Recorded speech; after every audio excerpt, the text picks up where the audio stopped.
शिव सूत्र तीसरा प्रवचन। योग के सूत्र विस्मय, वितर्क, विवेक। सूत्र विस्मय योग की भूमिका है। स्वयं में स्थिति ही शक्ति है। वितर्क अर्थात विवेक आत्मज्ञान का साधन है। अस्तित्व का आनंद भोगना समाधि है। व्याख्या। विस्मय योग की भूमिका है। इसे थोड़ा समझे। विस्मय का अर्थ शब्दकोश में दिया है आश्चर्य, पर आश्चर्य और विस्मय में एक बुनियादी भेद है और वह भेद समझ में ना आए तो अलग अलग यात्राएं शुरू हो जाती है। आश्चर्य विज्ञान की भूमिका है, विस्मय योग की। आश्चर्य बहिर्मुखी है, विस्मय अंतर्मुखी। आश्चर्य दूसरे के संबंध में होता है, विस्मय स्वयं के संबंध में। एक बात जिसे हम नहीं समझ पाते, जो हमें अवाक कर जाता है, जिस पर हमारी बुद्धि की पकड़ नहीं बैठती, जो हमसे बड़ा सिद्ध होता है, जिसके सामने हम अनायासी किम कर्तव्य विमूढ़ हो जाते हैं, जो हमें मिटा जाता है, उससे विस्मय पैदा होता है। लेकिन अगर यह जो विस्मय की दशा भीतर पैदा होती है, अंतःक्रय अचिंत्य के समक्ष खड़े होकर इस धारा को हम बहिर्मुखी कर दे, तो विज्ञान पैदा होता है। सोचने लगे पदार्थ के संबंध में, विचार करने लगे जगत के संबंध में, खोज करने लगे रहस्य की जो हमारे चारों ओर है, तो विज्ञान का जन्म होता है। विज्ञान आश्चर्य है। आश्चर्य का अर्थ है विस्मय बाहर की ओर यात्रा पर निकल गया।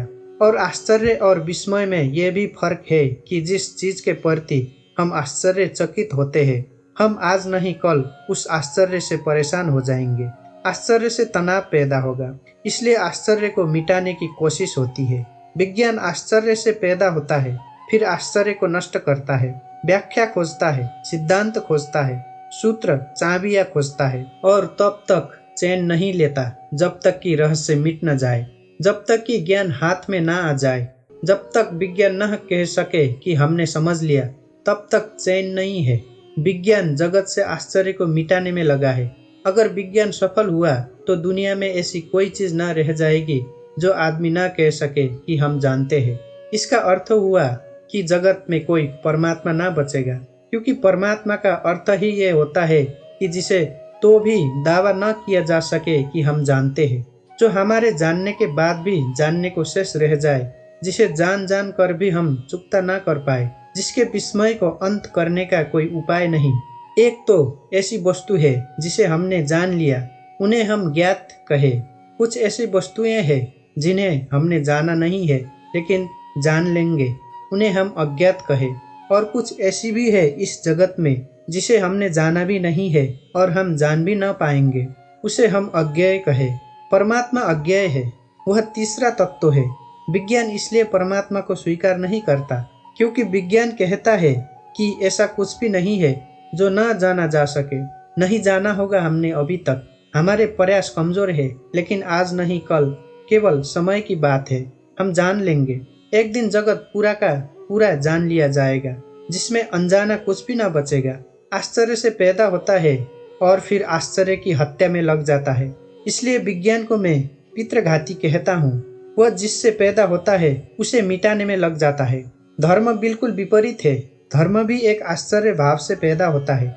उस आश्चर्य भाव को शिव सूत्र में विस्मय कहा है। फर्क इतना ही है कि जब किसी स्थिति में आश्चर्य से भर जाता है धार्मिक खोजी, तो वह बाहर की यात्रा पर नहीं जाता, वो स्वयं की यात्रा पर जाता है। जब कोई भी रहस्य उसे घेर लेता है तो वो सोचता है, मैं जानूं कि मैं कौन हूँ। रहस्य अंतर्मुखी बन जाए, यात्रा खोज भीतर चलने लगे, पदार्थ की तरफ नहीं, शो की तरफ मेरी खोज उन्मुख हो जाए, मेरा संधान पहले उसे जानने में लग जाए कि मैं कौन हूँ, तो विस्मय। और दूसरी बात समझ लेनी जरूरी है कि विस्मय कभी भी चूकता नहीं। जितना ही हम जानते हैं उतना ही बढ़ता है। इसलिए विस्मय एक विरोधाभास है, क्योंकि जानने से विस्मय नष्ट होना चाहिए। लेकिन बुद्ध या कृष्ण या शिव या जीसस, उनका विस्मय नष्ट नहीं होता। जिस दिन वो परम ज्ञान को उपलब्ध होते हैं, उसी दिन उनका विस्मय भी परम होता है। उस दिन वह ऐसा नहीं कहते कि हमने सब जान लिया। उस दिन वो कहते हैं कि सब जानकर भी सब जानने को शेष रह गया। उपनिषदों ने कहा है, पूर्ण से पूर्ण निकाल लिया जाए तो भी पीछे पूर्ण शेष रह जाता है। सब जान लिया जाए तो भी सब जानने को शेष रह जाता है। इसलिए धार्मिक ज्ञान अहंकार का जन्म नहीं बनता, वैज्ञानिक ज्ञान अहंकार का जन्म बनेगा। धार्मिक ज्ञान में तुम जानने वाले कभी भी न बनोगे, तुम सदा विनम्र रहोगे और जितना तुम जानते जाओगे उतनी ही तुम्हें प्रतीति होगी कि मैं कुछ भी नहीं जानता हूँ। परम ज्ञान के क्षण में तुम कह सकोगे मेरा कोई भी ज्ञान नहीं है। परम ज्ञान के क्षण में ये पूरा अस्तित्व विस्मय हो जाएगा। विज्ञान अगर सफल हो तो सारा जगत ज्ञात हो जाएगा, धर्म अगर सफल हो तो सारा जगत अज्ञात हो जाएगा। विज्ञान अगर सफल हो तो तुम जानने वाले अस्मिता से भर जाओगे और सारा जगत साधारण हो जाएगा, क्योंकि जहाँ विस्मय नहीं है वहाँ सब साधारण हो जाता है। जहाँ रहस्य नहीं है वहाँ सारी आत्मा खो जाती है। जहाँ रहस्य का और उपाय नहीं है वहाँ आगे की यात्रा बंद हो जाती है। जहाँ जिज्ञासा पूरी हो गई, कुतूहल समाप्त हो गया। अगर विज्ञान जीता तो जगत में ऐसी ऊब पैदा होगी जैसी ऊब कभी भी पैदा नहीं हुई थी। इसलिए अगर पश्चिम में लोग ज्यादा ऊब से भरे हैं, बोर्डम से भरे हैं, तो उसका मौलिक कारण विज्ञान है, क्योंकि लोगों के विस्मय की क्षमता कटती जा रही है। लोग किसी भी चीज से चकित नहीं होते, चकित होना ही भूल गए हैं। अगर तुम उनके सामने कुछ ऐसा सवाल भी रखो जो उलझाने वाला है तो भी वो कहेंगे सुलझ जाएगा, क्योंकि मौलिक रूप से ऐसी कोई भी वस्तु नहीं है विज्ञान की दृष्टि में जो अज्ञात सदा के लिए रह जाए। हम पर्दे उगाड़ ही लेंगे, लेकिन धर्म की यात्रा बड़ी उल्टी है। जितने हम पर्दे उगाड़ते हैं पाते हैं कि रहस्य उतना सघन हो जाता है। जितने हम करीब आते हैं उतना ही पता चलता है कि जानना बहुत मुश्किल है। और जिस दिन हम परमात्मा के ठीक केंद्र में प्रवेश कर जाते हैं उस दिन सभी कुछ रहस्यपूर्ण हो जाता है। बुद्ध के लिए आकाश के तारे ही रहस्यपूर्ण नहीं है, जमीन पर पड़े कंकड़ पत्थर भी आश्चर्यपूर्ण हो गए हैं। बुद्ध के लिए यह विराट ही रहस्यमय नहीं है, क्षुद्र से क्षुद्र घटना भी रहस्यपूर्ण हो गई है। एक बीज का जमीन से अंकुरित होना भी उतना ही रहस्यपूर्ण है जितना इस पूरी सृष्टि का जन्म। तो जैसे जैसे विस्मय घना होगा वैसे वैसे तुम्हारी आंखें छोटी बच्चे की तरह होती जाएंगी, क्योंकि छोटे बच्चे के लिए सभी कुछ विस्मय होता है। छोटे बच्चे को चलते देखो, वो रास्ते पर जा रहा है, हर चीज उसे चौंकाती है। एक रंगीन पत्थर उसे कोहिनूर मालूम होता है। तुम हंसते हो क्योंकि तुम ज्ञाता हो, तुम जानते हो कि यह रंगीन पत्थर है। पागल मत हो, यह कोहिनूर नहीं है। लेकिन छोटा बच्चा उस पत्थर को खीसे में रख लेना चाहता है। तुम कहोगे वजन मत बढ़ाओ और गंदा पत्थर है, कीचड़ में पड़ा है, फेंको इसे। लेकिन बच्चा उसे पकड़ता है क्योंकि तुम बच्चे को नहीं समझ पा रहे। बच्चे के लिए विस्मय है, ये रंगीन पत्थर किसी कोहिनूर से कम कीमती नहीं है। कीमत विस्मय की है, पत्थरों की थोड़ी ही कोई कीमत होती है। एक तितली भी उसे इतना सम्मोहित कर लेती है जितना परमात्मा भी तुम्हें मिल जाए तो सम्मोहित नहीं करेगा। वो तितली के पीछे दौड़ना शुरू कर देता है।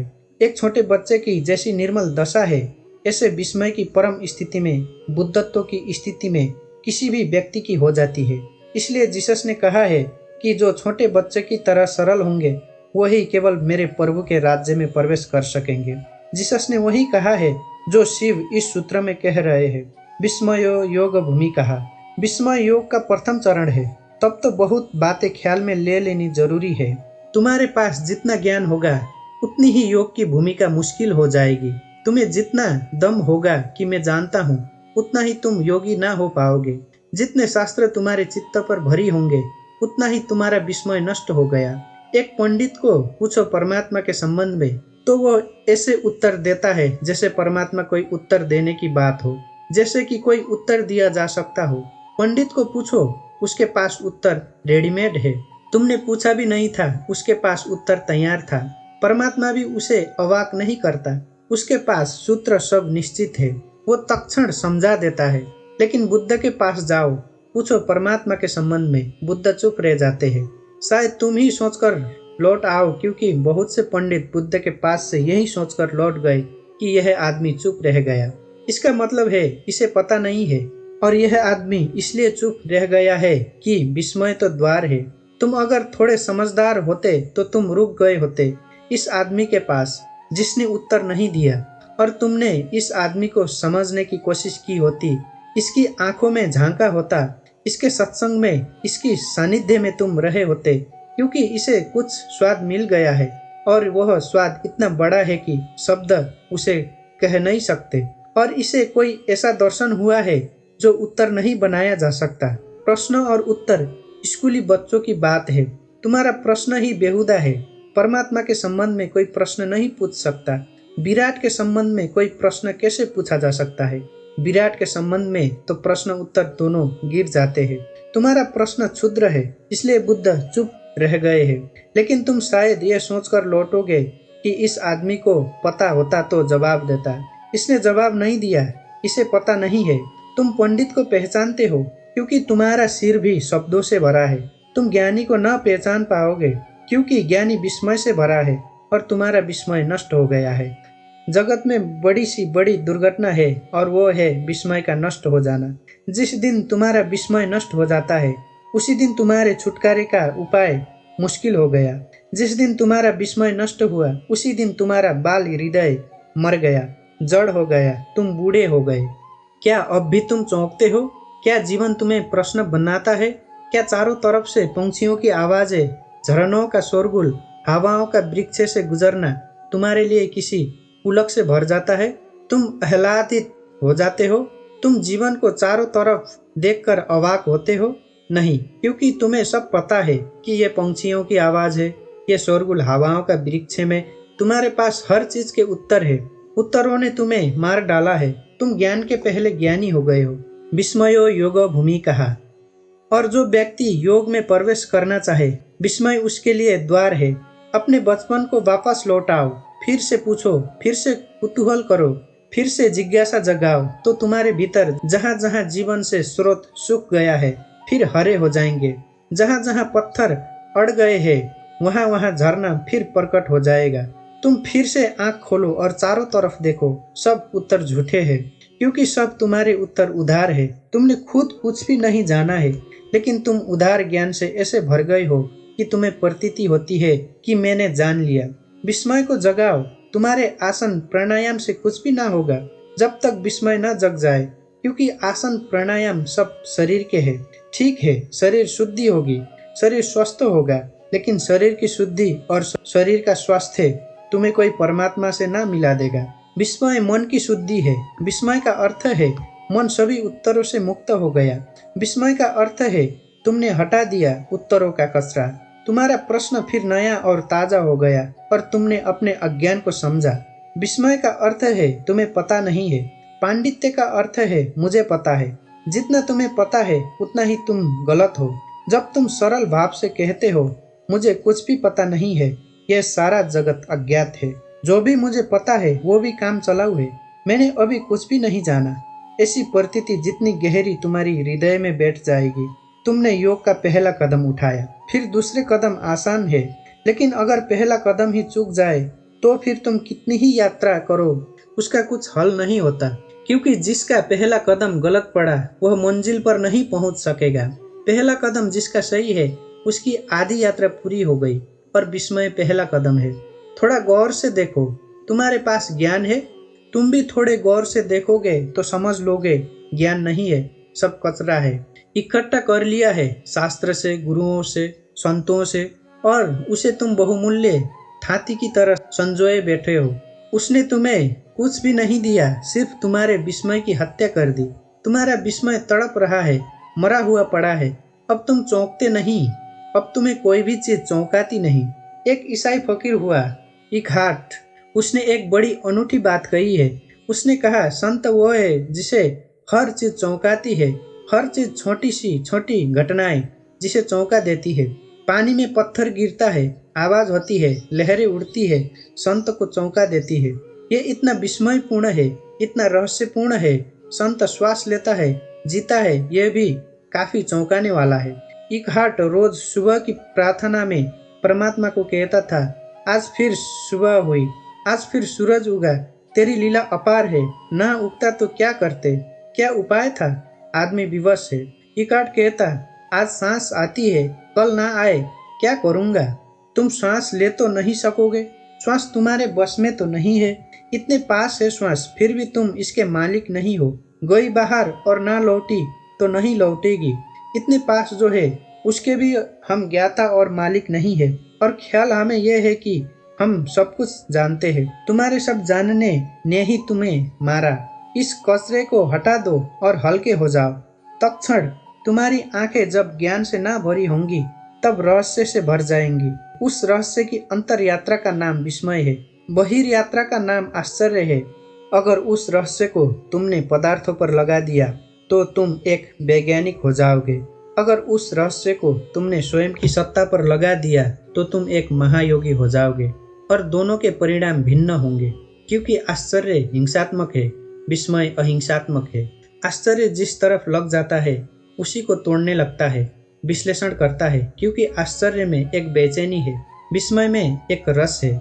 इस फर्क को भी ठीक से समझ लो। शब्दकोश में वो नहीं लिखा हुआ है, लिखा भी नहीं जा सकता, क्योंकि शब्दकोश बनाने वाले को कोई विस्मय का पता भी नहीं है। आश्चर्य हिंसात्मक है, आक्रामक है। तुम जिस चीज के प्रति आश्चर्य से भरते हो, एक तनाव पैदा हो जाता है। उस तनाव को हल करना ही पड़ेगा। जब तक वो जिज्ञासा पूरी ना हो जाएगी, जब तक तुम जान न लोगे, तब तक एक बेचैनी तुम्हारे सिर पर सवार होगी। वह जो वैज्ञानिक अपनी प्रयोगशाला में लगा रहता है 18-18 घंटे, वो किस लिए लगा है? एक बेचैनी है, जैसे एक भूत प्रेत ने उसे पकड़ लिया है, और जब तक वह उसको हल न कर लेगा तब तक वह लगा ही रहेगा। लेकिन विस्मय आक्रामक नहीं है, और विस्मय एक बेचैनी नहीं है, बल्कि विस्मय एक विश्राम है। जब कोई व्यक्ति विस्मय से भरता है तो एकदम विश्राम से भर जाता है। विस्मय को मिटाना नहीं है, विस्मय को पीना है, विस्मय का स्वाद लेना है, विस्मय में लीन हो जाना है, एक हो जाना है। आश्चर्य मिटाने में लग जाता है, विस्मय जीने में लग जाता है। विस्मय जीवन की एक शैली है, आश्चर्य मनुष्य के मन का एक हिंसात्मक रूप है। इसलिए विज्ञान विजय की भाषा में सोचता है, तोड़ो फोड़ो जीतो। धर्म समर्पण की भाषा में सोचता है, अपने को खो दो। जब तुम्हारे भीतर विस्मय का प्रवेश होगा तो विस्मय तुम में इस तरह लीन हो जाएगा जिसे तुम नमक की डली पानी में डाल दो और सारा पानी खारा हो जाए। जिस दिन तुम विस्मय से भरोगे उस दिन तुम विस्मय से खारे हो जाओगे। रोआ रोआ विस्मय से भर जाएगा। उठोगे तो विस्मय, बैठोगे तो विस्मय, तुम सदा चौंके रहोगे। हर चीज रहस्यपूर्ण हो जाएगी। क्षुद्रतम भी विराट का हिस्सा हो जाएगा, क्योंकि जब क्षुद्र में भी विस्मय जुड़ जाता है तो क्षुद्र भी विराट हो जाता है। तब जाना हुआ कुछ भी नहीं है, सब तरफ रहस्य तुम्हें घेरे हुए है। तब प्रतिपल नया हो रहा है और प्रतिपल नया आमंत्रण दे रहा है। विस्मय एक आमंत्रण है। मुल्ला नसरुद्दीन एक चुनाव में खड़ा हो गया था तो मत मांगने घर घर गया। गांव में जो चर्च का पादरी था उसके द्वार पर भी गया। जब मत मांगने गया था तब भी उसके मुंह से शराब की बास आ रही थी। पादरी भला आदमी था, सीधे सीधे कहना अशिष्टता होगी। तो उसने नसरुद्दीन से कहा कि मुझे बस एक बात पूछनी है, अगर संतोषजनक उत्तर दिया तो मेरा मत, मेरा वोट तुम्हारे लिए है। क्या तुम कभी शराब पीते हो? उसने कहा इसमें कुछ भी नहीं था, शराब वो पिए ही हुआ था। नसरुद्दीन चौंका और उसने कहा कि इसके पहले कि मैं जवाब दूं, एक सवाल मुझे भी पूछना है। ये जांच पड़ताल है या आमंत्रण? इज दिस एन इंक्वायरी और एन इन्विटेशन? आश्चर्य जांच पड़ताल है, विस्मय आमंत्रण। विस्मय एक भीतरी बुलावा है, और जैसे जैसे तुम भीतर प्रवेश करते हो वैसे वैसे डूबते चले जाते हो। एक दिन ऐसा आएगा कि तुम ना बचोगे और विस्मय ही बचेगा। एक दिन परम ज्ञान घट गया। अगर तुमने आश्चर्य किया तो एक दिन ऐसा आएगा कि तुम बचोगे और आश्चर्य ना बचेगा। ये विज्ञान की निष्पत्ति है। अहंकार बचेगा, आश्चर्य नष्ट हो जाएगा। अगर विस्मय की यात्रा पर गए तो तुम नष्ट हो जाओगे। विस्मय बचेगा, रोआ रोआ उसी स्वाद से भर जाएगा। तुम्हारा होना ही विस्मयपूर्ण होगा। इसे शिव ने भूमिका कहा योग की। ज्ञान को हटाओ, विस्मय से भरो। और अब कठिन लगेगा शुरू में, क्योंकि तुम्हें ख्याल है कि तुम सब जानते हो। D.H. लॉरेंस एक बड़ा विचारक, कीमती मूल्यवान विचारक हुआ। एक छोटे बच्चे के साथ बगीचे में घूम रहा था। उस छोटे बच्चे ने पूछा, why the trees are green? वृक्ष हरे क्यों है? छोटे बच्चे ही ऐसे सवाल पूछ सकते हैं, इतने ताजे सवाल। तुम तो यह सवाल नहीं सोच सकते। तुम कहोगे वृक्ष हरे है, इसमें पूछना क्या है? ये कोई सवाल है? ये बच्चा मूड है। लेकिन तुम फिर से सोचो, वृक्ष हरे क्यों है? तुम्हें सच में उत्तर पता है? शायद तुम में कोई विज्ञान का विद्यार्थी हो तो वह कहेगा क्लोरोफिल के कारण, मगर इसमें कोई बच्चे की प्रश्न का हल तो नहीं होता। बच्चा पूछेगा कि वृक्ष में क्लोरोफिल क्यों है? आखिर क्लोरोफिल को वृक्ष में होने की क्या जरूरत है? और आदमी में क्यों नहीं है? और क्लोरोफिल कैसे वृक्ष को खोजता रहता है? क्यों का कोई सवाल क्लोरोफिल से होता नहीं हल। विज्ञान जो भी जवाब देता है सब ऐसे ही है। उसमें प्रश्न सिर्फ एक सीढ़ी और पीछे हट जाता है बस। अगर तुम जरा समझदार हो तो प्रश्न फिर उठा सकते हो। विज्ञान के पास क्यों का कोई उत्तर नहीं है, इसलिए विज्ञान विस्मय को नष्ट कर नहीं सकता, सिर्फ भ्रम पैदा करता है नष्ट करने का। लेकिन D.S. लॉरेंस कोई वैज्ञानिक नहीं था, वो एक कवि था, एक उपन्यासकार था। उसके पास सचेतन थी सौंदर्य की। वो खड़ा हो गया और सोचने लगा। उसने बच्चे से कहा कि मौका दो, क्योंकि मुझे खुद ही नहीं पता है। तुम्हारे बच्चे ने भी तुमसे कई बार ऐसे सवाल किए होंगे। तुमने कभी कहा कि मुझे पता नहीं है, उससे अहंकार को चोट लगेगी। हर बाप सोचता है कि उसे पता है। बच्चा पूछता है, बाप जवाब देता है। इन्हीं जवाबों के कारण बाप प्रतिष्ठा खोता है बाद में, क्योंकि बच्चे को एक न एक दिन पता चल जाता है कि पता तुम्हें कुछ भी न था। तुम नाहक ही जवाब देते रहे। जैसा अज्ञानी मैं हूँ वैसे ही तुम हो। तुम्हारी उम्र ज्यादा थी, तुम्हारा अज्ञान जरा पुराना था, बस इतनी ही बात थी। लेकिन छोटे बच्चे को तुम जवाब दे देते हो। छोटा बच्चा भरोसा करता है, वो मान लेता है कि ठीक है होगा, लेकिन कितने दिन तक मानेगा? D.S. लॉरेंस खड़ा हो गया। उसने कहा कि मैं सोचूंगा, और अगर तुम ज्यादा ही जिद करो तो बस इतना ही कह सकता हूँ कि वृक्ष हरे है क्योंकि हरे है। इसमें कोई और उत्तर नहीं है। मैं खुद ही इसी रहस्य से भरा हुआ हूँ। अगर तुम आंख से थोड़े ज्ञान का पर्दा हटाओगे तो तुम पाओगे कि चारों तरफ रहस्य खड़ा हुआ है। वृक्ष हरे है, यह भी रहस्यपूर्ण है। हरे वृक्षों में लाल फूल लग रहे हैं, यह भी रहस्यपूर्ण है। एक छोटे से बीज में इतने इतने बड़े विराटकाय वृक्ष छिपे हैं, यह भी रहस्यपूर्ण है। एक बीज को तुम संभाल कर रखे रहो, सैकड़ों हजारों साल के बाद वो वृक्ष प्रकट हो जाता है। जीवन शाश्वत मालूम होता है। हर घड़ी रहस्य से भरी है, पर तुमने जैसी अपने आंखें बंद कर ली है, तुम निश्चिंत हो गए हो। निश्चिंतता तुम्हारी जड़ता है, तुम झिझकते भी नहीं। इसमें कुछ कारण है, क्योंकि इससे अहंकार को आश्वासन मिला रहता है कि मैं जानता हूँ तो एक सुरक्षा बनी है। मैं नहीं जानता तो सब सुरक्षा खो जाती है। पता तुम्हें कुछ भी नहीं है, लेकिन यह बात पीड़ा देती है कि मुझे कुछ भी पता नहीं है, इसलिए तुम कुछ भी पकड़ लेते हो। तिनके पकड़ लेता है डूबता आदमी, तिनकों के सहारे ले लेता है। ये तुम जो पकड़े हो ये तिनका भी नहीं है। तिनके से शायद कोई कभी बच भी जाए, पर तुमने जो पकड़ा है वो तो तिनका भी नहीं। वो तो सिर्फ सपना है, सिर्फ कोरे शब्द है। एक आदमी पक्का मानकर बैठा है कि उसे ईश्वर का पता है। यह बात ही बेहूदी है कि कोई आदमी कहे मुझे पक्का पता है। पक्के पक्के का मतलब होता है तुम ईश्वर के रहस्य को भी खोज लिए। पक्के का अर्थ होता है कि तुम उसके भी आर पार गुजर गए, उसको भी नाप खोज लिया। पक्के का अर्थ होता है वो भी माप लिया गया। तुमने तौल किया तराजू पर, जांच पड़ताल कर ली प्रयोगशाला में। पक्के का क्या अर्थ होता है? एक दूसरा आदमी है जिसको पक्का पता है कि ईश्वर नहीं है। ये दोनों मूड है और दोनों की बीमारी एक है। एक अपने को आस्तिक कहता है, एक नास्तिक, पर दोनों में जरा भी फर्क नहीं है। गहरे में दोनों की बीमारी एक है कि दोनों मानते हैं कि हमें पता है, और दोनों में विवाद खड़ा हो जाता है। ज्ञान से विवाद पैदा होता है, विस्मय से संवाद पैदा होता है। जब तुम विस्मय से भरोगे तो तुम्हारे जीवन में एक संवाद आएगा। महावीर के पास कोई जाता और कहता ईश्वर है तो वो कहते हैं है। कोई नास्तिक जाता और कहता ईश्वर नहीं है तो वो कहते हैं नहीं है। कोई दोनों को ना मानने वाला अज्ञेयवादी एग्नास्टिक पहुंच जाता तो महावीर उससे कहते है भी और नहीं भी है। बड़ी कठिन बात हो गई, क्योंकि हम सोचेंगे उत्तर साफ दो, सीधे दो, चाहे गलत हो लेकिन साफ चाहिए। और ध्यान रखो, यह जगत इतना जटिल है कि यहाँ साफ उत्तर गलत ही होंगे। यहाँ जो उत्तर विरोधाभासी नहीं है वो गलत होगा। यहाँ जो उत्तर अपने से विपरीत को भी समा लेता है वही सही होगा, क्योंकि जगत अपने से विपरीत को समाये हुए है। यहाँ जन्म भी है और मृत्यु भी है। यहाँ साफ सुथरा रास्ता नहीं है। यहाँ अंधेरा भी है और प्रकाश भी है। यहाँ शुभ भी है और शुभ भी है। यहाँ दोनों साथ साथ जी रहे हैं। यहाँ पापी और पुण्यात्मा अलग अलग नहीं है, दोनों साथ साथ जी रहे हैं। दोनों एक ही सिक्के के दो पहलू है। परमात्मा दोनों को अपने में समाये हुए है। अस्तित्व बड़ा है, वो कोई तर्क की कसौटी पर कटा हुआ नहीं है, अंतःक्रय है। वहाँ दोनों एक दूसरे से मिले हुए हैं। ऐसा हुआ कि जुन्नैद ने एक रात प्रार्थना की परमात्मा से कि मैं जानना चाहता हूँ कि इस गांव में कोई ऐसा आदमी है जो महापापी हो, क्योंकि उसको देखकर, उसको समझकर मैं पाप से बचने की कोशिश करूंगा। मेरे पास मापदंड हो जाएगा कि यह महापापी है, इस जीवन से बचना।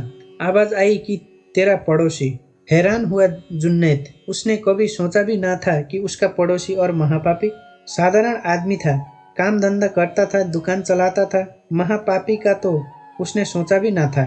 उसका तो ख्याल था कि महापापी होगा कोई रावण, महापापी कोई होगा कोई महादुष्ट शैतान। यह आदमी दुकान चलाता है, बाल बच्चे पालता है। बड़ी उलझन में पड़ गया। यह तो साधारण आदमी था, इसको तो महापापी कोई भी नहीं कहेगा। दूसरी रात उसने फिर प्रार्थना की कि ठीक, तू जो कहे ठीक। अब मुझे एक और मानदंड चाहिए कि इस गांव में जो सबसे बड़ा महात्मा हो, पुण्यात्मा हो, उसकी मुझे खबर दे दे। परमात्मा ने कहा कि वही आदमी, वो जो तेरे पड़ोस में है। जुन्नैद ने कहा, तू मुझे मुश्किल में डाल रहा है। मैं वैसे ही काफी मुश्किल में हूँ। दिन भर उस आदमी को देखता रहा, ऐसा कुछ महापाप नहीं देखा, और अब और झंझट खड़ी हो गई।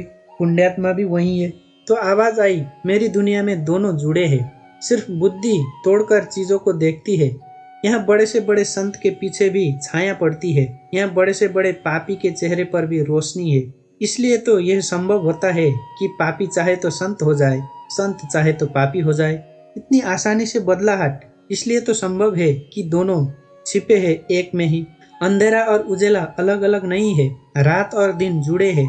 तर्क तोड़ता है और साफ रास्ते बनाता है। तर्क ऐसे है जैसे कि तुमने एक छोटा सा बगीचा बना ली हो, साफ सुथरा, कटा पीटा।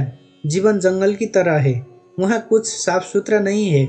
वहाँ सब चीजें एक दूसरे से उलझी है। जो जीवन को समझने चला है उसे साफ कटे कटाए उत्तरों से बचने की क्षमता चाहिए। उनको पकड़ लेने में सुरक्षा है, क्योंकि तुम्हें आश्वासन हो जाता है कि ठीक, मुझे पता है। जैसे ही तुम्हें लगता है कि मुझे पता है, तुम्हारी हिम्मत आ जाती है, जिंदगी में चलने में भरोसा आ जाता है। इसलिए तुम डरते हो ज्ञान छोड़ने से, इसलिए बड़ी पीड़ा होती है। तुमसे कोई धन छीन ले, इतनी मुसीबत नहीं, फिर कमा लोगे। और धन तो मिट्टी थी, तुम जानते ही थे। तुमसे कोई पद छीन ले, कोई बड़ी चिंता की बात नहीं, तुम खुद भी त्याग सकते थे। लेकिन ज्ञान तो इधर मैं देखता हूँ, एक अनूठी घटना घटती है। एक आदमी समाज छोड़ देता है, गांव छोड़ देता है, घर छोड़ देता है, पत्नी परिवार छोड़ देता है। लेकिन अगर वो जैन था तो हिमालय पर भी जैन रहता है, हिंदू था तो हिंदू रहता है, मुसलमान था तो मुसलमान रहता है। जिस समाज को छोड़कर भाग आया, उसी ने यह मुसलमान होना दिया था। उसी ने यह ज्ञान दिया था कि तुम मुसलमान हो। ये कुरान सच्ची किताब है, सब किताबें बाकी गलत है। सबको छोड़ आया, लेकिन ज्ञान को बचाकर आ जाता है हिमालय पर भी। कुछ भी नहीं बदला इस आदमी की जिंदगी में, क्योंकि ज्ञान का भरोसा इसे यहाँ भी है। ज्ञान तुम छोड़ दो और जहाँ तुम खड़े हो वहीं हिमालय आ जाएगा। हिमालय का अर्थ ही इतना है कि जहाँ सब रहस्यपूर्ण है, जहाँ उत्तुंग शिखर है जिन्हें तुम छू ना सकोगे, और जहाँ अनंत खाइयाँ हैं जिनमें तुम उतर ना सकोगे, जो हमारे सभी पैमानों से बड़ा है। विस्मय का अर्थ है जहाँ तुम्हारी बुद्धि व्यर्थ हो जाती है, जहाँ तुम्हारा अहंकार असमर्थ हो जाता है, जहाँ तुम एक असहाय हो जाते हो। तुम रो सकते हो वहाँ, हंस सकते हो वहाँ, लेकिन बोल नहीं सकते। कहा जाता है कि मूसा जब सिनाई के पर्वत पर गया तो रोए भी, हंसे भी, पर बोले नहीं। पीछे लौटकर जब उनके शिष्यों ने पूछा कि यह क्या हुआ, परमात्मा सामने मौजूद था और परमात्मा ने खुद कहा, मोजेज, जूते बाहर उतार कर आओ, क्योंकि यह पवित्र भूमि है, यहाँ मैं मौजूद हूँ। तो तुमने जूते उतारे, तुम रोए भी, तुम हंसे भी, बोले क्यों नहीं? यह मौका क्यों छोड़ दिया? जो भी पूछने जैसा था पूछ लेना था। एक कुंजी तो मांग ही लेनी थी जिससे सभी ताले खुल जाते। मोजेज ने कहा, जब वो सामने था तब बुद्धि खो गई, तब हृदय ही बचा। खुशी में रोया भी, खुशी में हंसा भी। और यह मजा है जिंदगी का कि खुशी में तुम रो भी सकते हो और हंस भी सकते हो। इसलिए यह मत सोचना कि जो रोता है वो दुख में ही रोता है। वो तर्क का हिसाब है। जिंदगी तर्क को मानती है। सब तर्क की सीमाओं को तोड़कर जिंदगी की नदी बाढ़ की तरह बहती है। आदमी खुश में रो भी सकता है, तब उसके आंसुओं का गुण धर्म बदल जाता है। तब उसके आंसुओं में आनंद की झलक होती है। हंस भी सकता है। ये विपरीत एक को ही प्रकट करने वाला बन सकते हैं। यही जीवन का रहस्य है। तो मोजेस ने कहा, हृदय ही बचा, मेरी बुद्धि तो खो गई। जहाँ मैंने जूते छोड़े, लगता है वहीं सिर भी छूट गया। और मंदिर के बाहर जूते ही मत छोड़ना, सिर भी वहीं रख आना। जूते के साथ जो सिर को रख आएगा मंदिर के बाहर, वही मंदिर में प्रविष्ट होता है। और जूते और सिर का बड़ा जोड़ है। इसलिए जब तुम किसी से गुस्से में आ जाते हो तो तुम जूता उसके सिर को मारते हो। साधु अपना ही जूता अपने सिर में मार लेता है। ये दो छोर है, ये दो अंतिया है। एक तरफ जूते है, एक तरफ सिर है। दोनों के मध्य में तुम हो, और वो जो मध्य बिंदु है तुम्हारा, वहाँ सभी विपरीत मिल रहे हैं। वहाँ तुम्हारे पैर और वहाँ तुम्हारा सिर मिल रहा है, वहीं हृदय है। जो मोजेस ने कहा, रोया, हंसा, क्योंकि विस्मय से भर गया, अवाक रह गया। मोजेस ने कहा, अब सो ना सकूंगा, अब जो देखा है उसे अनदेखा ना कर सकूंगा। अब जो हो गया अब उसका मिटना नहीं हो सकता। वो मोजेस जो पहले था अब बचा नहीं, अब मैं दूसरा ही आदमी हूँ। यह एक नया जन्म है। इसको हिंदू द्विज कहते हैं। जब कोई आदमी का ऐसा दूसरा जन्म हो जाए। सभी ब्राह्मण द्विज नहीं है, कभी कभी कोई ब्राह्मण द्विज हो पाता है। द्विज का मतलब जनेऊ पहन लेने से नहीं है। द्विज शब्द का अर्थ है दोबारा जिसका जन्म हो गया। ये मोजेस ने कहा कि अब मैं द्विज हूँ, ट्वाइस वन। अब मैं दूसरा आदमी हूँ। अब वो आदमी मर गया। विस्मय से अगर तुम गुजरोगे तो तुम्हारा पुराना मर जाएगा और नए का जन्म होगा। और अगर तुम विस्मय में ठहर गए तो प्रतिपल नया जन्मता है और पुराना नष्ट होता है। प्रतिपल पुराना जाता है और नया आता है। फिर तुम्हारी धारा शाश्वत है। फिर तुम कभी जरा जीर्ण ना होगे। फिर तुम्हें शाश्वत जमीन की स्फूर्णा मिल गई। इसलिए शिव कहते हैं विस्मय योग की भूमिका है। दूसरा सूत्र है स्वपदम शक्ति है। स्व में स्थिति शक्ति है, विस्मय भूमिका है। विस्मय का अर्थ है भीतर की तरफ यात्रा। मैं कौन हूँ, इस प्रश्न की अंतर खोज। बाहर गए आश्चर्य, बाहर गए तर्क, बाहर गए विज्ञान, भीतर गए विस्मय, ध्यान, प्रार्थना। सारी विधि बदल जाती है। विस्मय तुम्हें भीतर लाएगा, क्योंकि जब सारा जगत रहस्यपूर्ण मालूम पड़ेगी तब एक ही प्रश्न महत्वपूर्ण रह जाएगा कि मैं कौन हूँ। ये विस्मय का मौलिक आधार है कि मैं कौन हूँ। और जब तक मैं इस मैं को ही नहीं जान लूँ, तब तक मैं जिसे जानने चला हूँ वो यात्रा हो नहीं सकती। कैसे मैं जानूंगा इन वृक्षों को, कैसे मैं जानूंगा तुम्हें, कैसे जानूंगा पर को, जब मैं ही अभी अज्ञात और अज्ञान में हूँ, जब मुझे ही मेरा पता नहीं है। इसलिए मैं कौन हूँ यह महामंत्र है। और जल्दी उत्तर मत देना, क्योंकि तुम्हारे पास उत्तर तैयार है। तो मैं कौन हूँ, तुम भीतर से कहते हो मैं आत्मा हूँ। ये उत्तर काम ना आएगा। ये तो तुम्हें पता ही है, इसे तुम्हारी जिंदगी बदली नहीं। ज्ञान आग है, वो तुम्हें जला देगा। जब तुम कहते हो मैं कौन हूँ और भीतर से आवाज आती है, वो भीतर की आवाज नहीं है, वो तुम्हारा सिर बोल रहा है। सिर में छिपे शास्त्र बोल रहे हैं, स्मृति बोल रही है। जब तुम कहते हो मैं आत्मा हूँ, तो ये 2 कौड़ी का है। इसका कोई मूल्य नहीं है, क्योंकि इससे तुम बदले नहीं। ये आग नहीं है, ये राख है। इसमें कभी अंगारा रहा होगा, किसी ऋषि को इसमें अंगारा रहा होगा। तुम्हारे लिए तो ये सिर्फ राख है। जिसके लिए अंगारा रहा वो तो खो गया इस जगत से। तुम राख को ढो रहे हो। मैं कौन हूँ इसको तुम पूछते जाना और उधार उत्तर मत देना। जब भी उधार उत्तर आए कहना कि यह मेरा उत्तर नहीं है, मेरा जाना नहीं है। मेरा कैसे हो सकता है? जो मैं जानता हूँ वही केवल मेरा हो सकता है। जो तुम उपलब्ध करोगे अपने श्रम से वही केवल तुम्हारी संपदा है। ज्ञान में चोरी नहीं चल सकती और न ज्ञान में भिखमंगापन चलता है। न तुम भीख मांग सकते हो, न तुम चोरी कर सकते हो। यहाँ डकैती नहीं चल सकती। यहाँ तो तुम्हें स्व श्रम से ही स्वयं को निर्मित करना होगा। दूसरा सूत्र है स्व में स्थिति शक्ति है। जैसे ही विस्मय पैदा हो, भीतर की तरफ चलना, डूबना और स्व में स्थित हो जाने की चेष्टा करना। क्योंकि जब तुम पूछते हो मैं कौन हूँ, तो कब तुम्हें उत्तर मिलेगा? अगर इसका उत्तर तुम्हें चाहिए तो भीतर स्व में ठहरना पड़ेगा। उसको ही हमने स्वास्थ्य कहा है, स्वयं में ठहर जाना। और जब कोई व्यक्ति स्वयं में ठहर जाएगा तभी तो देख पाएगा। दौड़ते हुए तुम कैसे देख पाओगे? तुम्हारी हालत ऐसी है कि तुम एक तेज रफ्तार की कार में जा रहे हो।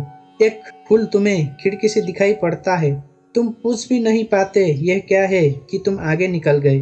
तुम्हारी रफ्तार तेज है और वासना से तेज रफ्तार दुनिया में किसी और यान की नहीं है। चांद पर पहुंचना हो, रॉकेट भी वक्त लेता है, तुम्हारी वासना को उतना वक्त भी नहीं लगता। इसी क्षण तुम पहुंच जाते हो। वासना तेज से तेज गति है, और जो वासना से भरा है उसका अर्थ है कि वो ठहरा हुआ नहीं है, भाग रहा है, दौड़ रहा है। और तुम इतनी दौड़ में हो कि तुम पूछो भी कि मैं कौन हूँ तो उत्तर कैसे आएगा। यह दौड़ छोड़नी होगी, स्व में स्थित होना होगा। थोड़ी देर के लिए सारी वासना, सारी दौड़, सारी यात्रा बंद कर देनी होगी। लेकिन एक वासना समाप्त नहीं हो पाती कि तुम 25 को जन्म दे लेते हो। एक यात्रा पूरी नहीं हो पाती कि 25 नए रास्ते खुल जाते हैं। तुम फिर दौड़ने लगते हो। तुम्हें बैठना आता ही नहीं, तुम रुके ही नहीं हो जन्मों से। मैंने सुना है कि एक सम्राट ने एक बहुत बुद्धिमान आदमी को वजीर रखा, लेकिन वजीर बेईमान था और उसने जल्दी ही साम्राज्य के खजाने से लाखों करोड़ों रुपए उड़ा दिए। जिस दिन सम्राट को पता चला, उसने वजीर को बुलाया और उसने कहा कि मुझे कुछ कहना नहीं, जो तुमने किया है वो ठीक नहीं और ज्यादा मैं कुछ कहूंगा नहीं। तुमने भरोसे को तोड़ा, बस इतना ही कहता हूँ कि तुम अब अपना मुंह मुझे मत दिखाओ। इस राज्य को छोड़कर चले जाओ और व्यर्थ की बातचीत इसमें न फैले। इसलिए मैं किसी को भी इस संबंध में कुछ भी न कहूँगा। तुम्हें भी कोई किसी से कुछ कहने की जरूरत नहीं है। वजीर ने कहा, सुनिए, कहेंगे चले जाऊंगा, ये पक्की है बात कि मैंने करोड़ों रुपए चुराए हैं, लेकिन फिर भी एक सलाह वजीर होने के नाते मैं आपको देता हूँ, और यह है वो कि अब मेरे पास सब कुछ है। बड़ा महल है, पहाड़ पर बंगले है, समुद्र के किनारे बंगले है, सब कुछ मेरे पास है। पीढ़ियों दर पीढ़ियों तक अब मुझे कुछ कमाने की जरूरत नहीं, बच्चों को कुछ कमाने की जरूरत नहीं। आप मुझे अलग करके दूसरे आदमी को वजीर रखेंगे, उसको फिर अवसर से शुरू करना पड़ेगा। सम्राट बुद्धिमान था, उसकी बात समझ में आ गई। ऐसा क्षण तुम्हारे जीवन में कभी नहीं आता जब तुम कह सको अब सब मेरे पास है। जिस दिन यह क्षण आ जाएगा उसी दिन दौड़ बंद होगी, अन्यथा तुम हर घड़ी अवसर से शुरू कर रहे हो। हर घड़ी नई वासना पकड़ लेती है, नया चोर आ जाता है, नया लुटेरा खजाना तोड़ने लगता है। और एक हाथ लुटेरा हो तो ऐसा भी नहीं है, बहुत वासनाएं हैं।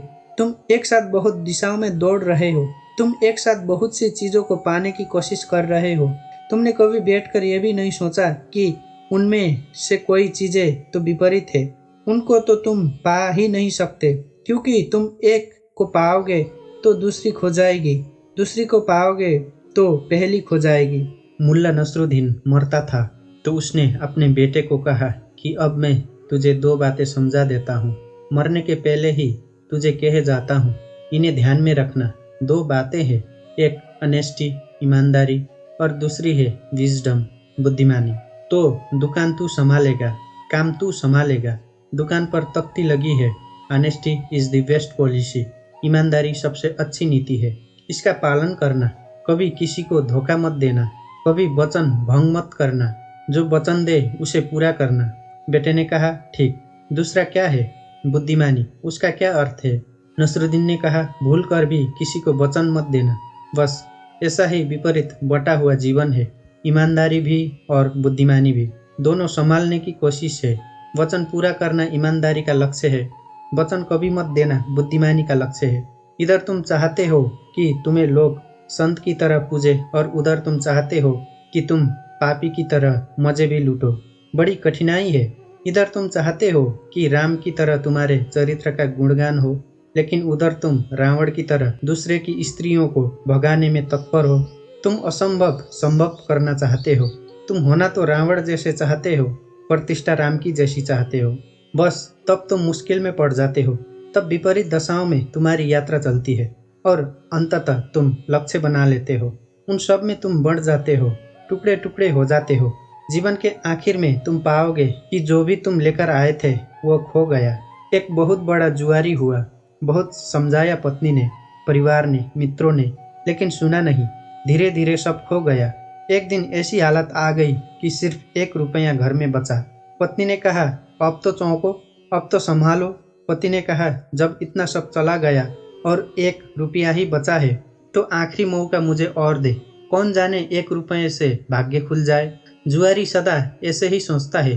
और फिर उसने कहा कि जब लाखों चले गए और अब एक ही बचा, अब एक के लिए क्या रोना धोना, और 1 रुपया चला ही जाएगा, कोई बचने वाला नहीं है, लगा लेने दे दांव इस पर भी।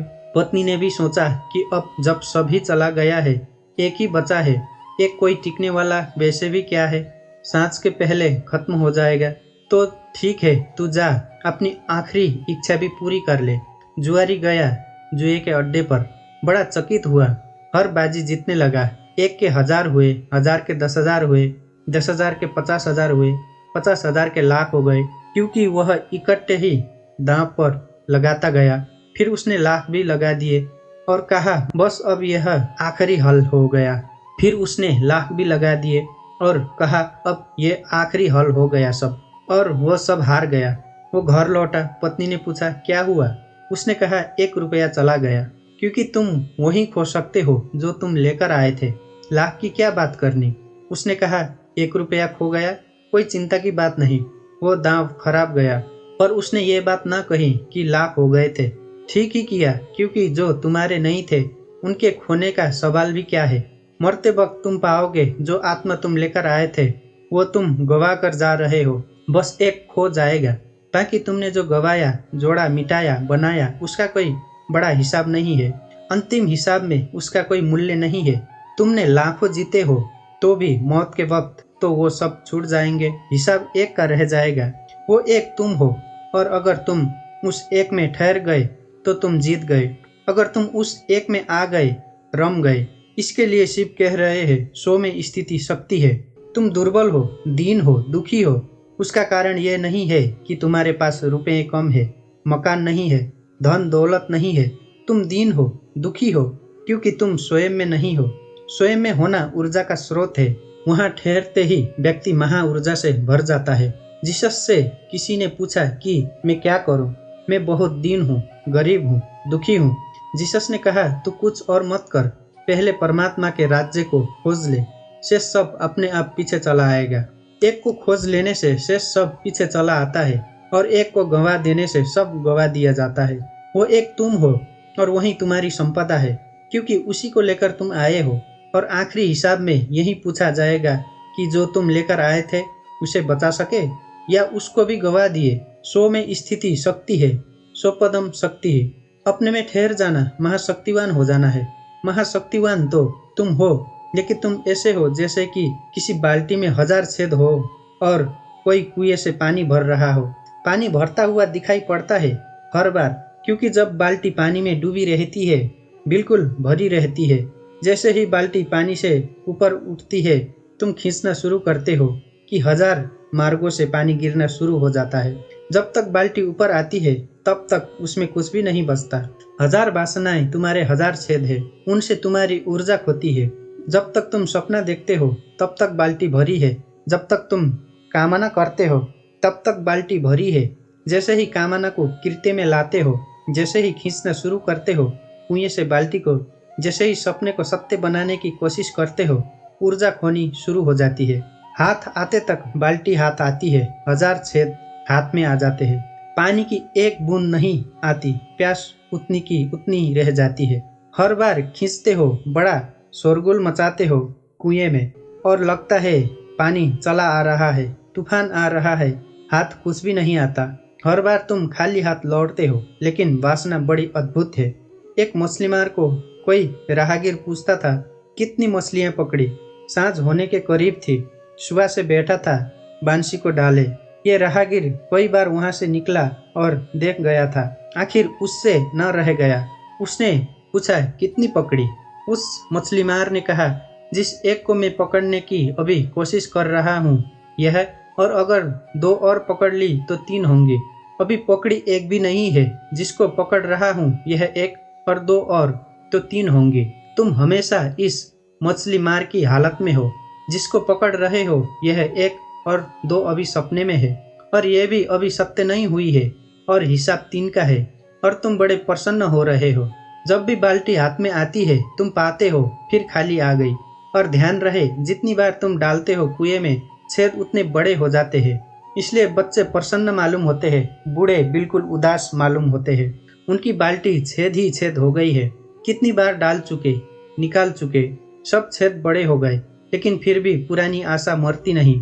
कभी तो भरी हुई आ जाएगी, क्योंकि भरी हुई दिखाई पड़ती है, फिर पानी गिरता हुआ भी दिखाई पड़ता है। शक्ति तो तुम्हारे पास है परमात्मा की, लेकिन मन तुम्हारे पास छेद वाला बाल्टी की तरह है। संपदम शक्ति का अर्थ है जब तुम वासनाओं में ना दौड़ोगे।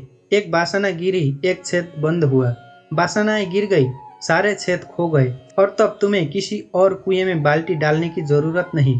तुम खुद ही कुआं हो। बड़ी है ऊर्जा तुम्हारे पास। सिर्फ तुम्हारी व्यर्थ खोती शक्ति बच जाए तो तुम महा ऊर्जा लेकर पैदा हुए हो। तुम्हें कुछ पाना नहीं है, जो भी पाने योग्य है वो तुम्हारे पास है, सिर्फ उसे खोने से बचना है। परमात्मा को पाने का सवाल नहीं है, सिर्फ खोने से बचना है। वो तुम्हें मिला ही हुआ है, कैसे तुम खो देते हो। यही बड़ी से बड़ी रहस्य की घटना है जगत में।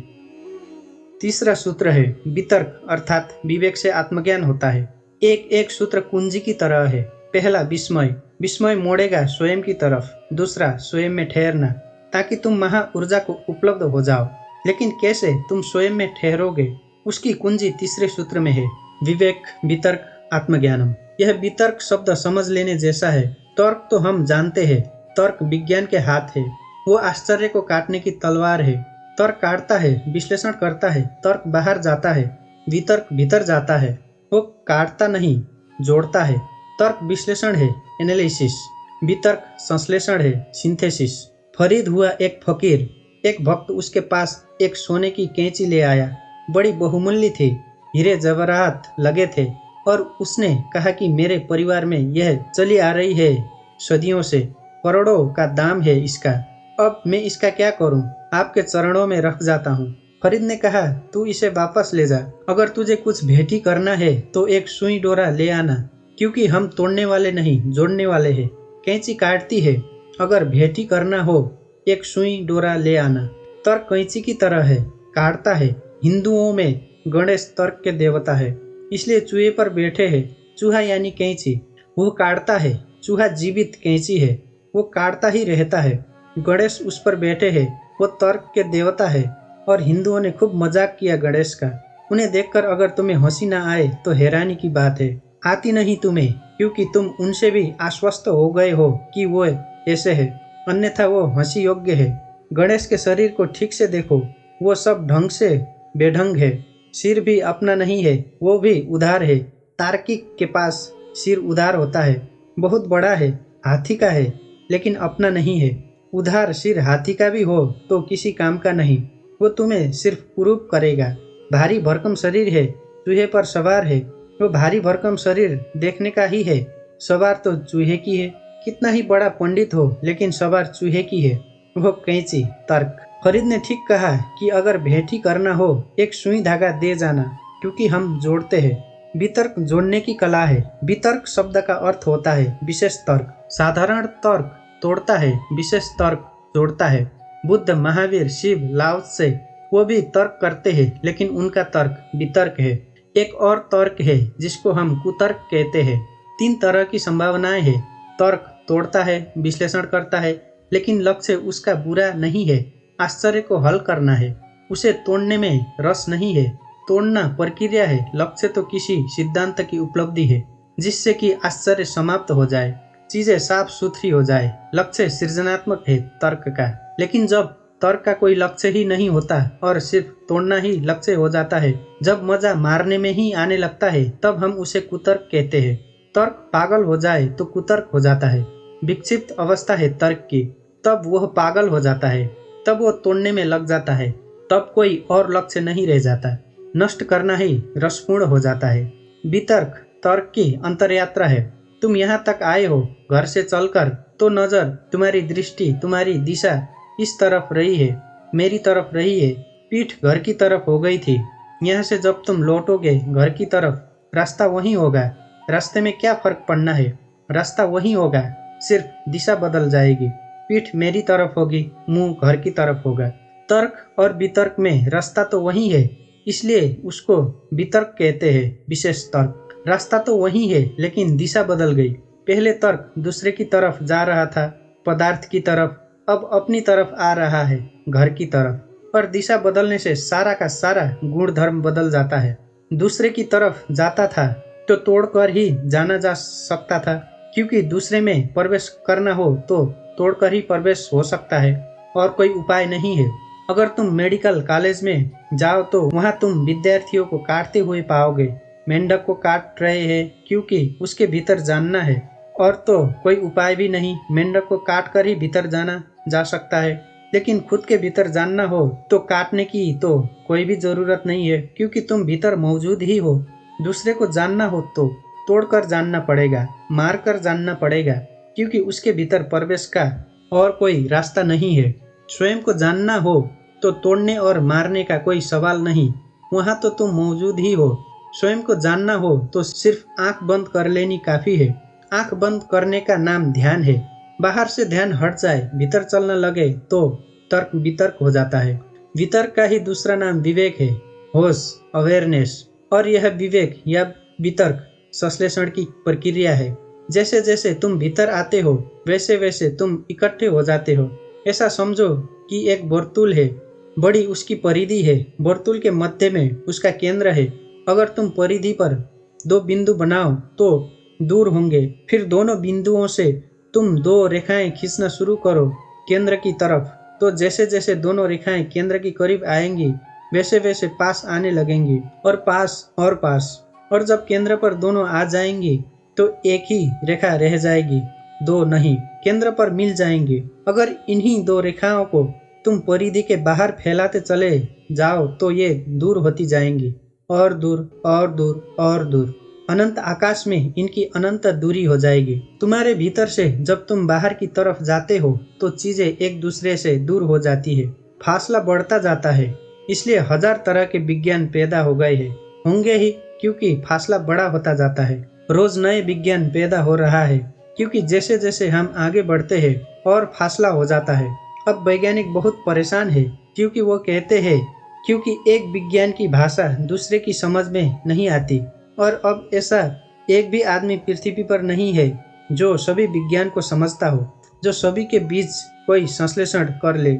ऐसे तो बहुत कठिन हो गया मामला। एक ही विज्ञान को जानना असंभव जैसा है। तो दुनिया में ज्ञान बहुत है, लेकिन संश्लेषण बिल्कुल खो गया। और धर्म एक है, उनके नाम कितने ही अलग हो, क्योंकि जैसे ही कोई व्यक्ति भीतर की तरफ आता है फासला कम होने लगता है, केंद्र पर सब चीजें जुड़ जाती है। केंद्र परम संश्लेषण है, अल्टीमेट सिंथेसिस है। वितर्क अर्थात विवेक से आत्मज्ञान होता है। तोड़ो मत, बाहर मत जाओ, दूसरे पर ध्यान मत रखो, भीतर ध्यान लाओ, जोड़ो, धीरे धीरे सरकते जाओ केंद्र की तरफ। उस जगह पहुंच जाओ जहां तुम्हारे प्राणों का मध्य बिंदु है। वहां ठहर जाओ, महा ऊर्जा उत्पन्न होगी। वह जो हम प्रकाश देखते हैं बुद्ध और महावीर में, वो जो हम आनंद देखते हैं कृष्ण में, मीरा में, चैतन्य में, वो किसी बात का आनंद है। वो रोशनी किस बात की खबर है। वो उस जगह पहुंच गए जहां अनंत ऊर्जा का स्रोत है। अब वो दरिद्र नहीं है, अब वो दीन नहीं है, अब वे किसी से मांग नहीं रहे हैं, अब वे सम्राट हो गए। उनका सम्राट होना तुम्हारी भी संभावना है, लेकिन एक एक कदम उठाना जरूरी है। विस्मय, स्व में स्थिति की धारणा, वितर्क से स्वयं तक पहुंचने का उपाय, और चौथा सूत्र है लोकानंद समाधि सुखम। अस्तित्व का आनंद भोगना समाधि सुख है। और जब तुम स्वयं में पहुंच गए, ठहर गए, तो तुम अस्तित्व की गहनतम स्थिति में आ गए। वहां सघनतम अस्तित्व है, क्योंकि वहीं से सब पैदा हो रहा है। तुम्हारा केंद्र तुम्हारा ही केंद्र नहीं है, सारे लोक का केंद्र है। हम परिधि पर ही अलग अलग है। मैं और तू का फासला शरीरों का फासला है। जैसे ही हम शरीर को छोड़ते और भीतर हटते हैं वैसे वैसे फासले कम होने लगते हैं। जिस दिन तुम आत्मा को जानोगे उसी दिन तुमने परमात्मा को भी जान लिया। जिस दिन तुमने अपनी आत्मा जानी उसी दिन तुमने समस्त की आत्मा जान ली, क्योंकि वहाँ केंद्र पर कोई फासला नहीं है, परिधि पर हम में भेद है।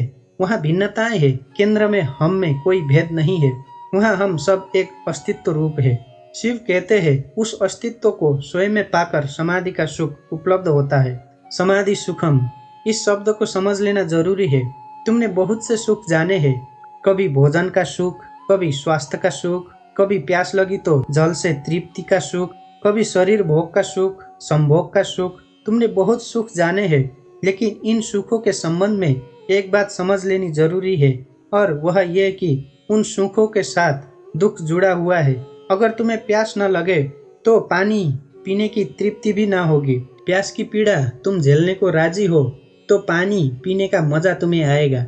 दुख पहले है और दुख लंबा और सुख क्षण भर, क्योंकि जैसे ही कंठ से पानी उतरा तृप्ति हो गई। फिर दुख, फिर प्यास। भूख न लगे, भूख की पीड़ा ना हो तो भोजन की कोई तृप्ति नहीं। इसलिए एक दुनिया में बड़ी दुर्घटना घटती है। जिनके प्यास भूख है उनके पास भोजन नहीं। वे भोजन का मजा ले सकते थे, उन्हें भोजन में सुख आता क्योंकि वह बड़ा दुख झेल रहे हैं भूख का। और जिनके पास भूख नहीं है उनके पास भोजन है, वो भोजन का सुख ले नहीं पाते। भोजन से दुख ही मिलता है उनको उल्टा। जब तक तुम्हें प्यास लगती है तभी तक तुम्हें पानी की तृप्ति है, लेकिन तुम ऐसा जीवन जी सकते हो जिसमें प्यास न लगे। धूप में मत जाओ, श्रम मत करो, आराम से घर में रहो, प्यास न लगेगी। तब तुम सोचते हो कि अब खूब मजे से पानी पियो और सुख भोगो, तो तुम पाओगे अब पानी पीने में कोई सुख नहीं है। जिस आदमी ने दिन भर श्रम किया है उसे ही रात सोने का सुख मिलेगा। अब ये बड़ी कठिन बात हो गई। अगर रात सोने का सुख चाहिए तो दिन मजदूर जैसी जिंदगी चाहिए। कठिनाई ये है कि दिन तो तुम चाहते हो एक अमीर सम्राट जैसा और रात की नींद भी मजदूर जैसी। यह नहीं हो सकता। बाहर के जगत में सुख और दुख जुड़े हैं, इसलिए जिस दिन तुम्हारे पास महल आ जाएगा उसी दिन नींद खो जाएगी। जिस दिन तुम सैया का इंतजाम कर लोगे सुखद, उसी दिन तुम पाओगे कि करवट बदलने के सिवाय और कोई उपाय नहीं। और देखो मजदूर को, वो सो रहा है वृक्ष के नीचे। कंकड़ पत्थरों का भी उसे पता नहीं है। मच्छर भी काट रहे हैं, उनका भी उसे कुछ पता नहीं है। गर्मी है, पसीना बह रहा है, उसका भी उसे कुछ पता नहीं है। यह सब गौण है। उसने दिन भर इतनी पीड़ा झेल ली है कि रात का सुख अर्जित कर लिया। दुख की कीमत चुकानी पड़ती है सुख पाने के लिए संसार में। यहाँ हर सुख के साथ दुख जुड़ा है और आदमी यही एक मजबूरी में उलझा हुआ है। वो चाहता है सुख बचे और दुख कट जाए। यह नहीं हो सकता। यही हमने हजारों साल से कोशिश की है कि दुख कट जाए और सुख बच जाए। हम जो कर रहे हैं कोशिश, वो संभव नहीं है, वो संभव नहीं हो पाती। निश्चित दुख कट जाता है, लेकिन उतना ही सुख कट जाता है। दुख हम चाहते नहीं, सुख हम चाहते हैं, इसलिए बड़ी झंझट है। समाधि सुख का अर्थ है जिसके साथ दुख बिल्कुल नहीं है। समाधि सुख किसी प्यास की तृप्ति नहीं है। समाधि सुख किसी भूख में लिया गया भोजन नहीं है। समाधि सुख श्रम करके रात में ली गई निंद्रा का सुख नहीं है। समाधि सुख के साथ दुख का कोई संबंध नहीं है। वही अंतर है सांसारिक सुख और आध्यात्मिक सुख में। समाधि सुख सिर्फ होने का सुख है, उसके साथ कोई तृषा, कोई तृष्णा, कोई दुख नहीं जुड़ा है। वो सिर्फ होने का आनंद है। इसलिए शिव कह रहे हैं लोकानंद, अस्तित्व का आनंद है। तुम हो, बस इतनी ही बात आनंद पूर्ण है। इसमें कोई तृषा और पीड़ा और इस सब का कोई संबंध नहीं है। फिर ध्यान रहे कि आत्मा की ना तो कोई प्यास है ना कोई भूख है, इसलिए वहाँ कोई भूख और प्यास और उनकी तृप्ति से होने वाला सुख तो हो नहीं सकता। सारी भूख प्यास शरीर की है, इसलिए शरीर के सुख दुख से जुड़ा ही रहेंगे। जो आदमी भी शरीर के सुख लेना चाहता है उसे दुखों की तैयारी रखनी चाहिए, और जितनी वह दुख की तैयारी रखेगा उतनी शरीर के सुख ले सकेगा। आत्मा का सुख शुद्धतम सुख है, वहाँ दुख का कोई उपाय नहीं है, लेकिन वह केंद्र पर घटता है। परिधि पर तो तुम शरीर हो, शरीर परिधि है, वहाँ तुम्हारा घेरा है घर का, वो तुम नहीं हो। वहाँ तुम्हारा बाहरी वर्तुल है, केंद्र पर तुम आत्मा हो। वहाँ एक नए सुख का आविर्भाव होता है। वो सुख सिर्फ होने का सुख है, सिर्फ होना मात्र। वहाँ दुख की कोई खाई नहीं है और वहाँ सुख का कोई शिखर नहीं है। वहाँ ऊंचाइयाँ नीचाइयाँ नहीं है, वहाँ पाना खोना नहीं है, वहाँ दिन रात नहीं है, वहाँ श्रम विश्राम नहीं है। वहाँ तुम सिर्फ हो। वहाँ शाश्वत होना है। उस शाश्वत होने की एक दशा है जो बड़ी रसपूर्ण है।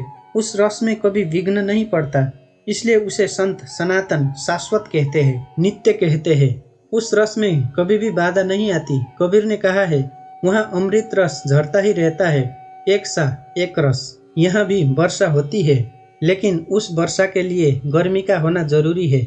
जब गर्मी से तुम उत्तप्त हो जाते हो, पृथ्वी दरार पड़ जाती है, सब तरफ वृक्ष चीख पुकार करने लगते हैं, सब तरफ त्राही त्राही मच जाती है गर्मी से, तब वर्षा होती है। तुम कहोगे ऐसा बेहुदा नियम क्यों है? ऐसा क्यों नहीं है कि वर्षा हो और त्राही त्राही ना हो? लेकिन तब तुम्हें पूरी व्यवस्था समझनी पड़ेगी। गणित समझना पड़े। यह त्राई त्राई मचे तो ही बादल निर्मित होते हैं। जब भयंकर धूप पड़ती है तो पानी भाप बन जाता है।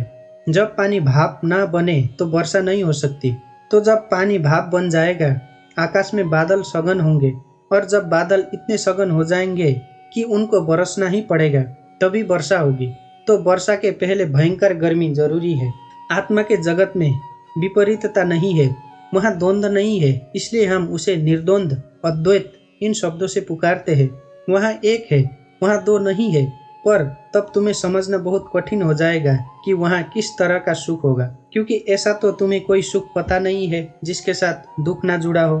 कोई पूछ रहा था सिगमंड फ्रायड से कि विक्षिप्तता की क्या परिभाषा है और विक्षिप्तता तक लोग कैसे पहुंच जाते हैं। सिगमंड फ्रायड ने बड़ा अद्भुत उत्तर दिया। उसने कहा, विक्षिप्तता और सफलता इनकी एक ही परिभाषा है, और जो ढंग सफलता तक पहुंचने का है वही ढंग विक्षिप्तता तक पहुंचने का है। क्योंकि जब तुम सफल होना चाहते हो तो तुम तन जाते हो। जब तुम सफल होना चाहते हो तो तुम लड़ते हो। जब तुम सफल होना चाहते हो तो तुम्हारे रात दिन चिंता से भर जाते हैं। जब तुम सफल होना चाहते हो तो प्रतिपल तुम भयभीत होते हो कि पता नहीं जीत पाओ ना जीत पाओ। तुम अकेले ही नहीं हो सफलता के लिए, करोड़ों प्रतिद्वंदी है। तब तुम्हारी रात दिन चिंता पीड़ा तनाव, तुम कौपते ही रहते हो, पता नहीं क्या होगा क्या नहीं होगा। और यही तो पागल होने का भी रास्ता है। तो जिनको तुम सफल कहते हो, अगर तुम उन्हें बहुत गौर से देखो, तुम उन्हें उसी तनाव की और बेचैनी की अवस्था में पाओगे जिसमें तुम पागलों को पाते हो। ऐसा हुआ कि जब रूस में ख्रुश्चेव प्रधानमंत्री था तो एक पागल खाना देखने गया। कुछ जरूरी बात उसे याद आ गई तो उसने अपने सेक्रेटरी को फोन करना चाहा, लेकिन बड़ी मुश्किल थी। वो लड़की जो ऑपरेटर होगी बीच में, वो कोई ध्यान नहीं दे रही थी। ध्यान न देने का कारण भी था जो पीछे साफ हुआ। ख्रुश्चेव ने बार बार उससे कहा कि शीघ्र नंबर दो। उस लड़की ने कोई फिक्र ही नहीं की। तब ख्रुश्चेव ने कहा, लड़की तू समझती है मैं कौन हूँ? जो सदा ही सफल पद पर धन पर पहुँचे आदमी की धारणा भीतर वो पूरे वक्त 24 घंटे कहता रहता, पता है मैं कौन हूँ? चाहे बोले ना बोले, भीतर वो यही बोलता रहता है, पता है मैं कौन हूँ। क्योंकि इसी के लिए तो सारा गवाया है, इसी पता करवाने के लिए। आखिर नहीं रह गया और उसने कहा, लड़की तुझे पता है मैं कौन हूँ? मैं ख्रुश्चेव बोल रहा हूँ, प्रधानमंत्री। उस लड़की ने कहा, मुझे पता नहीं कि आप कौन है, लेकिन मुझे पता है कि आप कहाँ से बोल रहे हैं, पागल खाने से। लेकिन सभी प्रधानमंत्री वहीं से बोल रहे हैं और कोई जगह है भी नहीं जहाँ से वो बोले। ख्रुश्चेव एक बार लंदन आया। किसी ने उसे बहुमूल्य कपड़ा भेंट किया था। कपड़ा इतना कीमती था कि वो चाहता था दुनिया का श्रेष्ठ से श्रेष्ठ दर्जी उसे बनाए। मॉस्को में भी उसने पूछवाया। जो अच्छे से अच्छा दर्जी था, वो चाहता था कि एक कोट भी बन जाए, एक बंडी भी बन जाए, एक पैंट भी बन जाए। पर उस दर्जी ने कहा कि मुश्किल 3 चीजें मुश्किल 2 कोई भी बन सकती है। कपड़ा इतना कीमती था कि वो चाहता था पूरा सूट ही बने। तो वो लंदन ले आया। लंदन के दर्जी ने उसको देखा तो उसने कहा कि ठीक है, एक पैंट, एक कोट, एक बंडी तो बन ही सकती है, कुछ कपड़ा भी बचेगा, आपके बच्चे के लिए भी बन सकता है। तो ख्रुश्चेव बहुत हैरान हुआ। उसने कहा, क्या?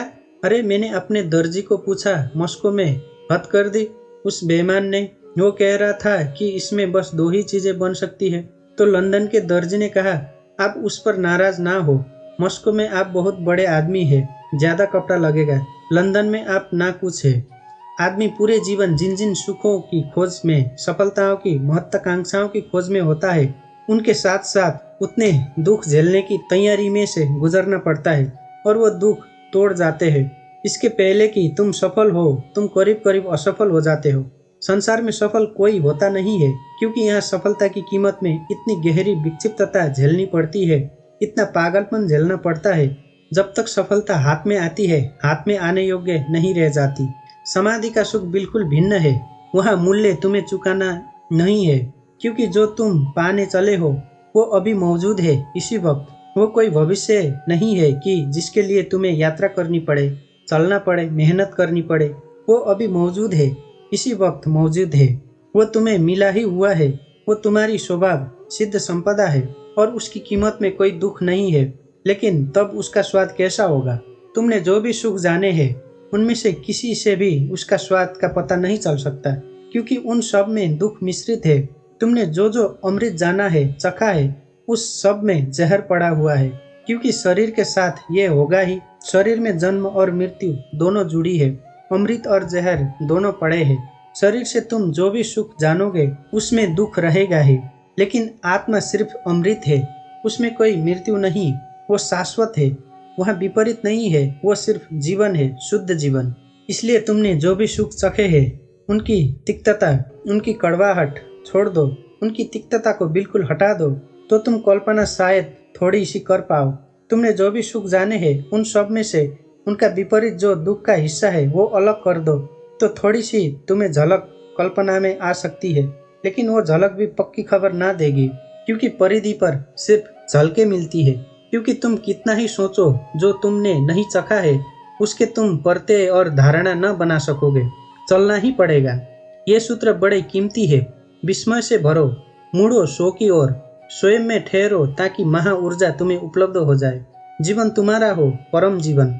विवेक से आत्मज्ञान को उपलब्ध हो जाओ, जागृति से, परम जागृति से निद्रा को तोड़कर और अस्तित्व का आनंद भोग सकोगे। तब तुम समाधि सुख तुम्हारा है। समाधि सुख के संबंध में कुछ बातें और। एक जीवन में जो भी सुख तुम भोगते हो वो बहुत सी बातों पर निर्भर करेगा। तुम्हारी योग्यता, अयोग्यता, शिक्षा, अशिक्षा, शक्ति, सामर्थ्य, परिवार, संबंध, सब पर निर्भर करेगा। तुम अकेले नहीं हो वहाँ। अगर गरीब घर में पैदा हुए हो तो उसी सुख को पाने में तुम्हें जीवन भर गंवाना पड़ेगा। अमीर घर में पैदा हुए हो, जल्दी पहुंच जाओगे। अगर बुद्धिमान हो, चालाक हो, होशियार हो गणित में, तो जल्दी पहुंच जाओगे। अगर बुद्धू हो, काफी भटकोगे, पहुंच जाओ, संदिग्ध है। शरीर रुंगड़ा है, मुश्किल पड़ेगा। शरीर स्वस्थ है, जल्दी पहुंच जाओगे।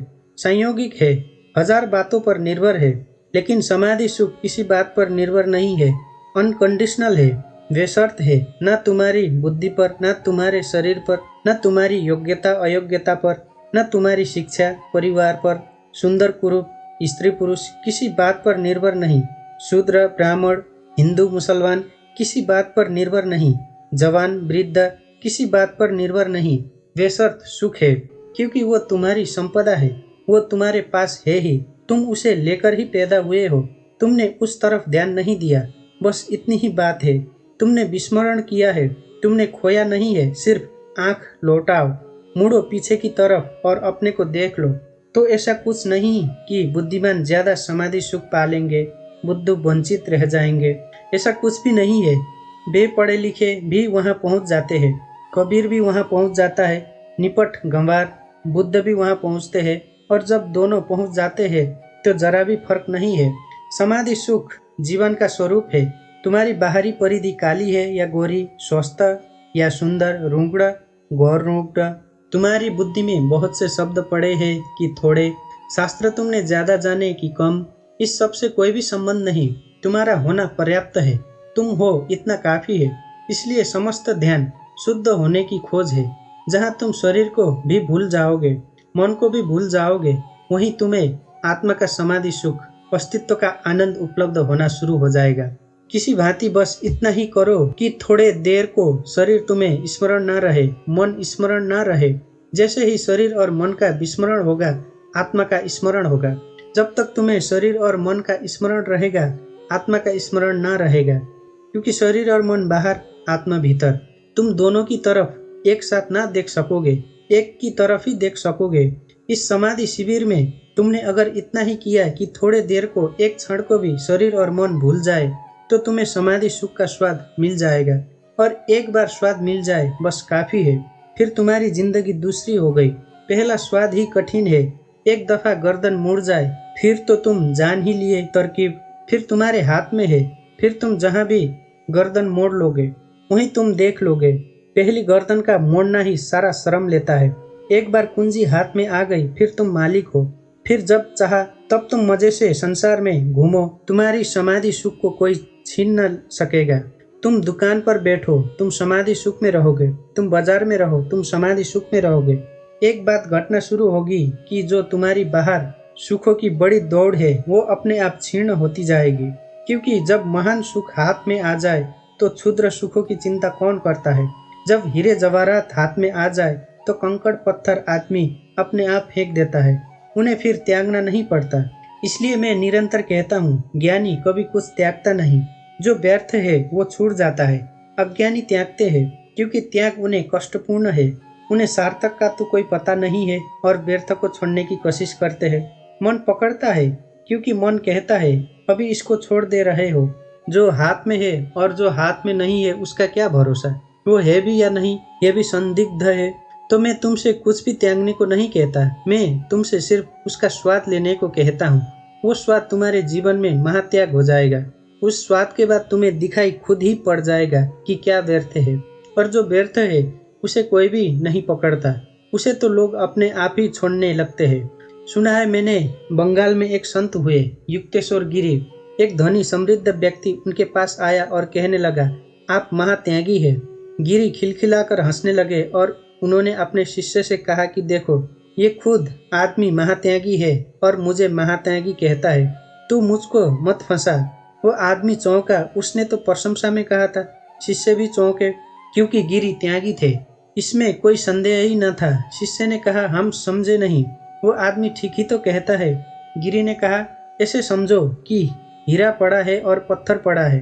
यह आदमी पत्थर पकड़े है और मैं हीरा पकड़े हूँ, और यह मुझको त्यागी कहता है। कौन त्यागी है?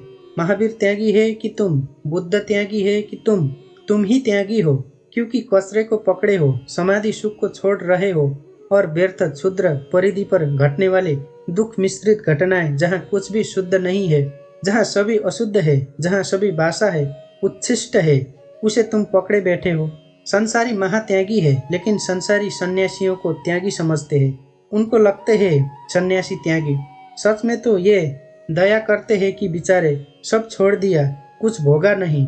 सम्मान भी करते हैं, भीतर गहरे मन में दया भी करते हैं कि नासमझ है, बिना भोगे सब छोड़ दिया, कुछ तो भोग लेते। उन्हें पता ही नहीं कि वो किससे कह रहे हैं। सन्यासी को महाभोग उपलब्ध हुआ है, अस्तित्व ने उसे महाभोग में आमंत्रित कर लिया है।